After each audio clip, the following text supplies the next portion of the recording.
I'm Cor'Rales Dupree. I'm from Richmond, Virginia, and I go to school at the University of Wisconsin-Whitewater, studying communications with a minor in journalism and coaching. And journalism and coaching. Wow, Yes, that's sir. a cool major. And so, what took you to journalism and coaching? Tell us a little bit about that. My major is communications. Did I say that?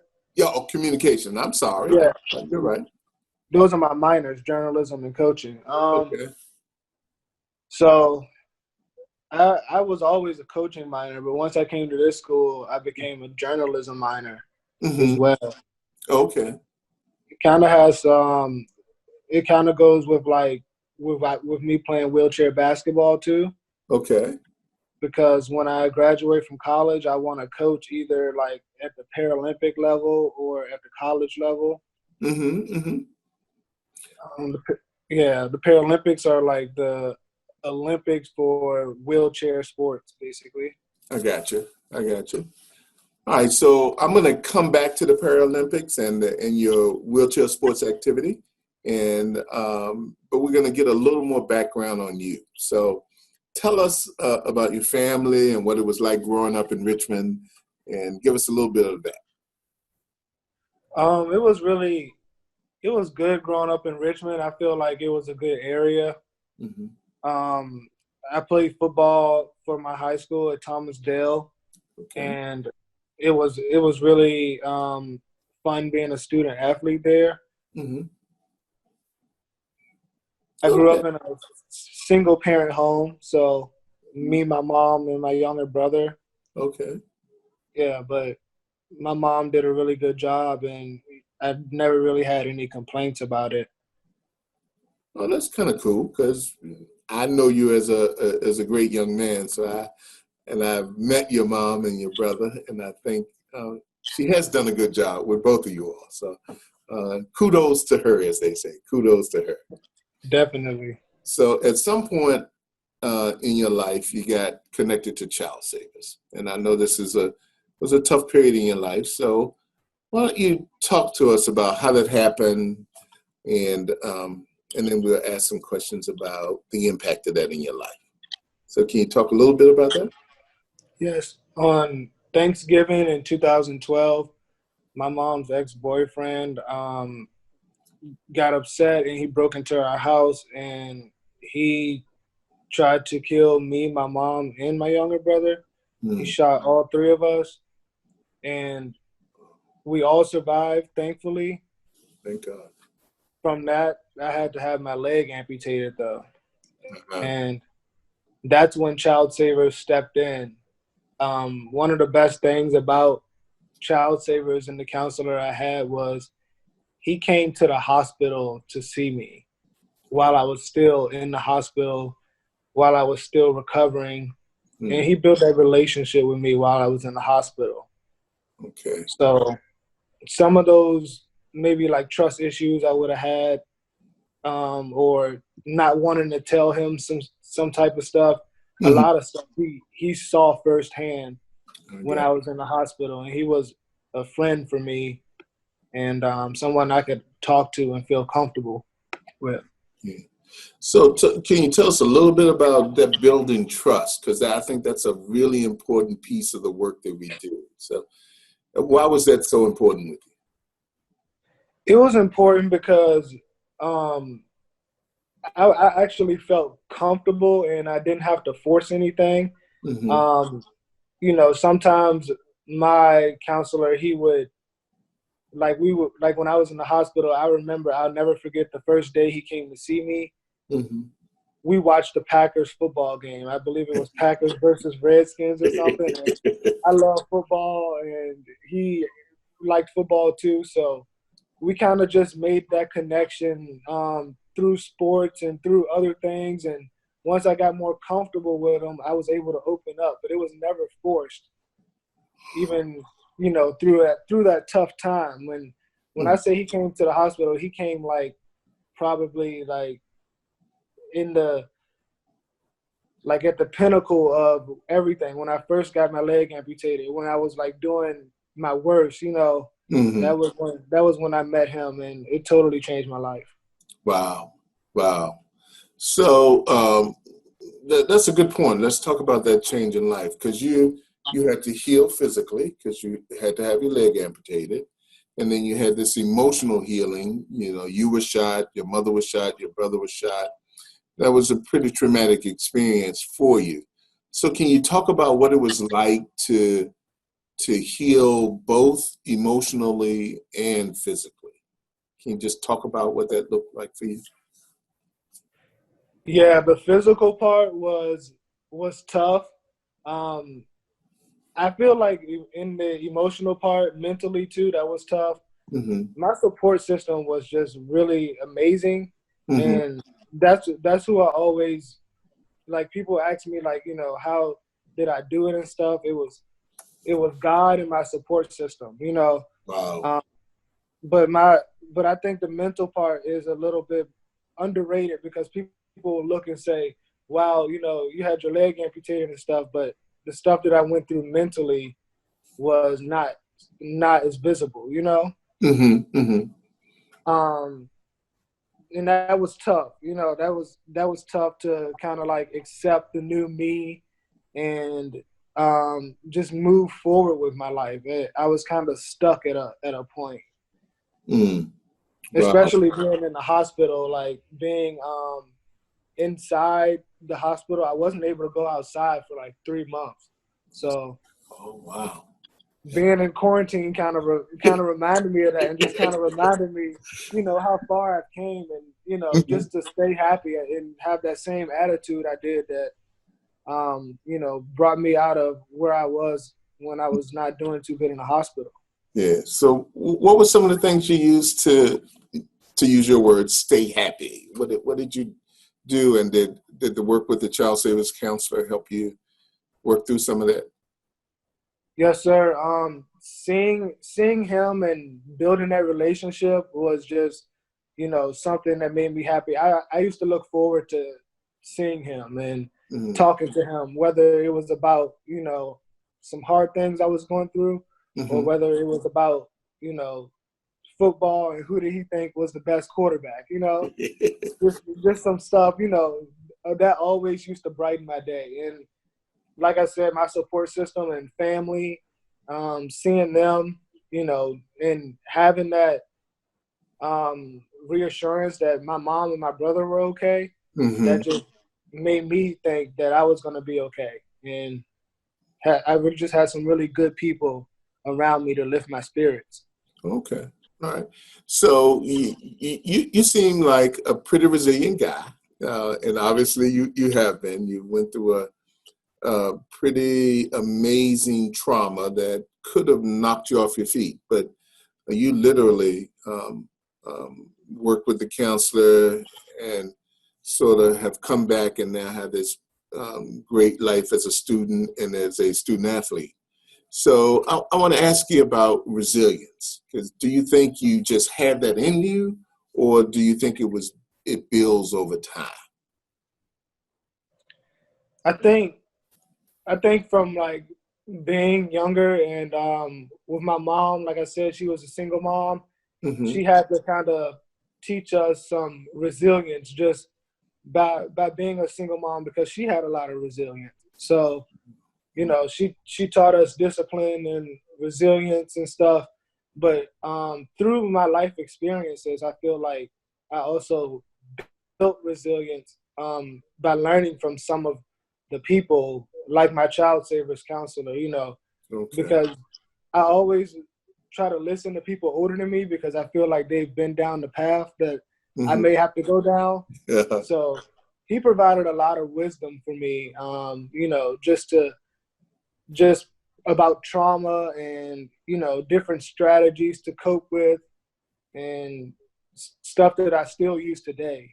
Okay. So That's a perfect segue. So tell us about some of those coping strategies. Name one or two, and how do you use them today as an adult? I just one of them is like just breathing correctly, Mm. releasing your breath, and it's a feeling that you get in your body kind of that calms you down when you do that.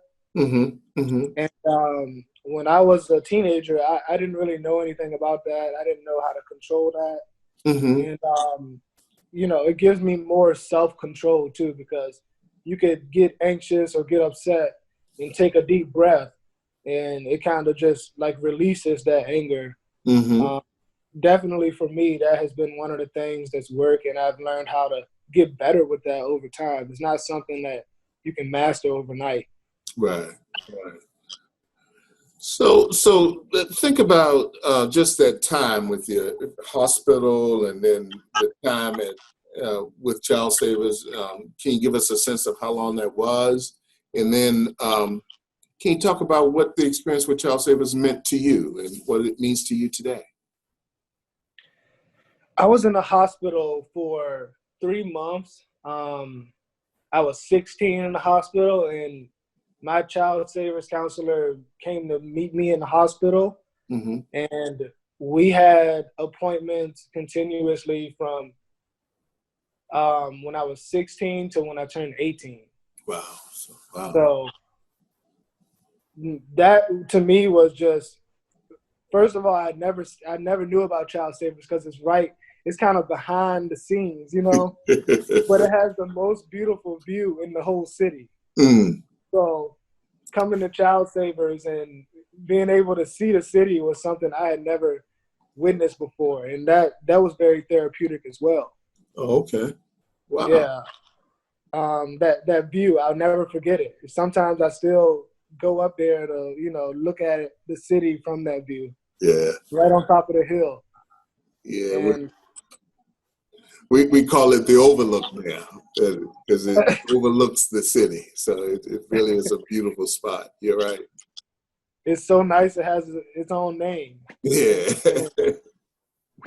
And I used to look forward to it because I started going back to school Mm-hmm. um, that same year that I had my leg amputated. Mm-hmm. And I remember the hardest thing for me was not going to school, because I missed that social interaction that I was so used to with being on the football team and being around my peers Mm-hmm. as a sophomore in high school. Mm-hmm. I missed it. I didn't like homeschool, and my counselor just kind of was there with me, through all of that, through homeschool, through when I went back to school, Wow. and all those emotions and changes and stuff. Mm-hmm. He was just very supportive and really helped me just mature. Wow. Okay. So let me ask you this. We talked a little bit about the Paralympics and you being a student athlete. What got you into basketball? You said you liked football. So tell us a little bit about wheelchair basketball and how did you end up at the University of Wisconsin? So my friend that I actually met at MCV Hospital, he loved basketball, and he had his leg amputated from cancer. Mm. And he would always tell me about this team that he started playing for wheelchair basketball. And I used to tell him, like, well, wheelchair basketball, that doesn't sound too physical or anything. And he was like, no, I'm telling you, man, it's physical. It's cool. And then I just kind of was thinking, like, I don't know about it. I don't know Mm. if I want to try it or not. I was still trying to play football in high school too, Mm-hmm. and I got cleared to play football by my doctor. So I was kind of like stuck on football for a while. But after I graduated from high school, I volunteered at this camp in Connecticut at Quinnipiac University, Mm-hmm. and they had adaptive sports that you could try. So I had been hearing about adaptive sports, and I said, well, might as well just try it. So I tried sled hockey, because that's what they do up in Connecticut. They play hockey. So it was fun, and it was really fun, and I met some really good people in that sport. Mm-hmm. Everybody was so humble. Even they had guys from the U.S. Paralympic sled hockey team, Oh, wow. and they would talk to me like I was their friend, and like just try to show me the fundamentals. And that just sounded like something, a community I wanted to be a part of. So when I came back to Virginia, I was thinking about adaptive sports. I was actually looking for sled hockey. Oh, wow. Yeah, because I like sled hockey, and I was like, well, I know hockey's contact, physical, kind of like football, but we didn't have sled hockey here, so I was like, well, I asked my friend, I said, well, you still go to wheelchair basketball practice and stuff? He was like, yeah, and I went and tried wheelchair basketball and fell in love with it. That was in 2017, I believe. Mm-hmm. Wow. And now I play for the best university in the country for wheelchair basketball. Wow. So and how long have you been there at University of Wisconsin? I just came to University of Wisconsin-Whitewater this semester, spring semester. Oh, okay. So congratulations. You're at the number one school in the country for your sport. And so that must mean that you have what we would call, in my age group, you got skills, don't you, brother? You got skills. So, I'm getting there, Mr. Bowling. I'm getting there. I hear you.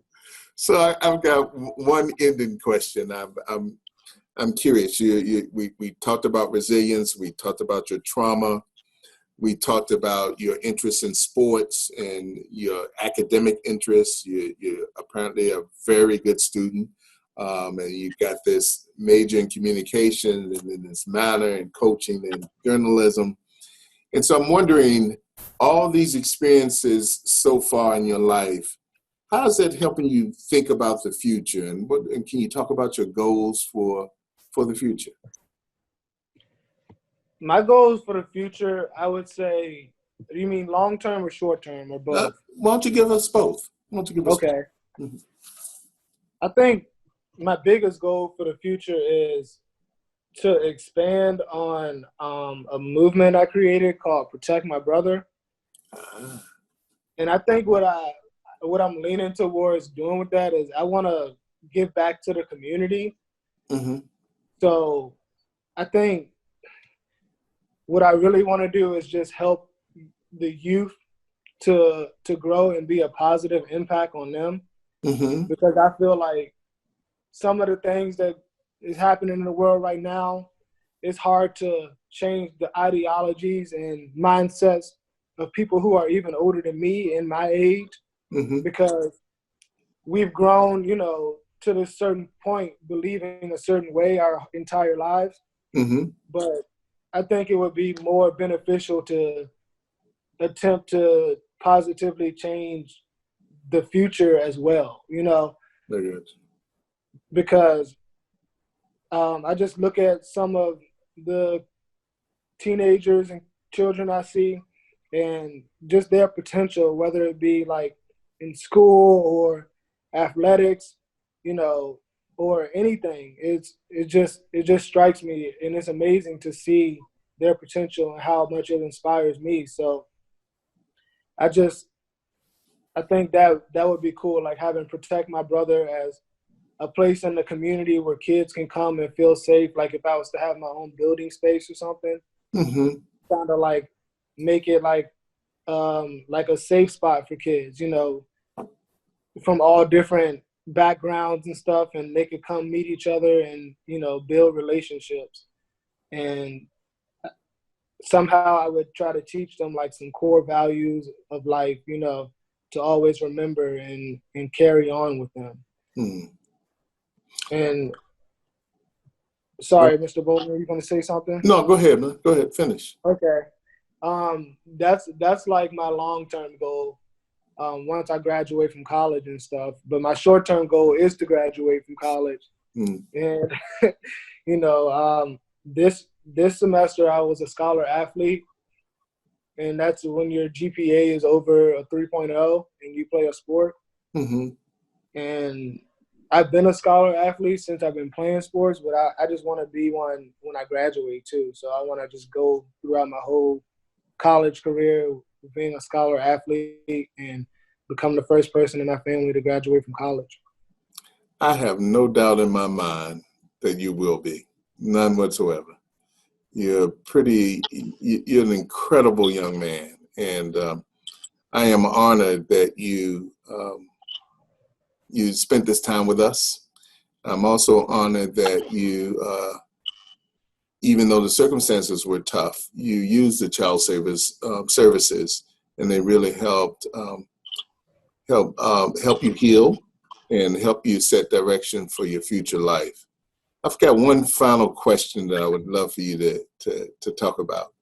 Okay. Usually when people are like you and really resilient, and you mentioned it a little bit, they talk about their core values. So for you, what's your core? What's the thing that makes you go? What's your core value? To me, I would say it comes back to the support system. When I think about giving up, I think about the people who never gave up on me, like my family and even my child savers counselor. He was such a big part of my life, and he, I think about those times where I had that were bad and how far I've came. So that just gives me a sense of resiliency even when I'm down, because everybody gets those days when they're down, and I try to live life just by treating others how I want to be treated. I'm starting to learn, even if others don't treat you well, you just have to treat them a certain way, and it'll all just come back to you. That's kind of how it works for me, and that's how I've gotten some of the things I've gotten. It's just kind of just came to me, and I thank God for that. Cor'Rales Dupree, I'm happy to know you, brother. Really happy to know you. Yeah. It's an honor to know you too, Mr. Bowman. You've been a big help to me and a great mentor. Well, I appreciate that, but it's easy when you got a superstar like you. Just I always talk about the people with academic smarts, they're people who are athletic, but they're just people who are brilliant.